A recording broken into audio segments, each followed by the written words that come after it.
Hello అండి. నా channel చూస్తున్న వ్యూయర్స్‌కి, సబ్‌స్క్రైబర్స్‌కి అందరికీ నమస్కారం అండి. నా స్టైల్‌లో టమాటా పచ్చడి ఎలా చేయాలో చూద్దామా అండి ఒకసారి. నేనైతే ముందుగా ఒక 8 టమాటాలు తీసుకున్నాను. దానికి సరిపడా చింతపండు, కారము, ఉప్పు వేసుకున్నాను. మీరు గూడా మీ స్పైసీకి తగ్గట్టుగా మీరెలా తింటారో దానికి తగ్గట్టుగా వేసుకోండి. ఆ టమాటాలను కచ్చాపచ్చాగా ప్యూరీ చేసుకున్నాను.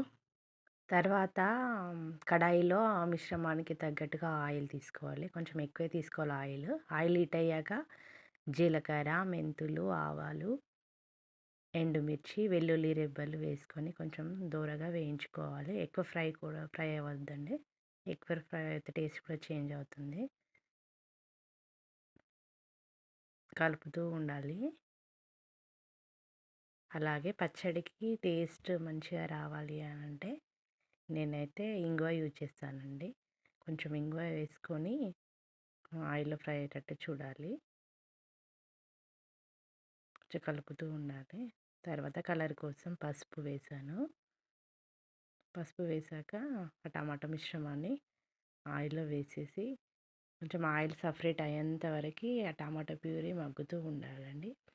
కొంచెం మగ్గాకే టేస్ట్ అనేది వస్తుంది టమాటా పచ్చడి. నేనైతే నా స్టైల్‌లో ఇలా ప్రిపేర్ చేస్తానండి టమాటా పచ్చడి. మీకు కూడా నచ్చితే గనుక మీ ఇంట్లో మీరు ఒకసారి ప్రిపేర్ చేసుకొని టేస్ట్ ఎలా ఉందో చెప్పండి. నేను మర్చిపోయానండి. ఆవాల పౌడర్ కూడా ఇలా ఆయిల్ వేసుకున్నాను. పైకి తేలినప్పుడే ఒక గిన్నెలో ఉడుకుతున్నప్పుడే. సర్వ్ చేసుకోవాలండి. అది వేడి స్కిప్ అన్నంలోకి అయిపోయిందండి. తింటే గనుక చాలా సూపర్‌గా మీరు ఆవాల ఉంటుందండి. పౌడర్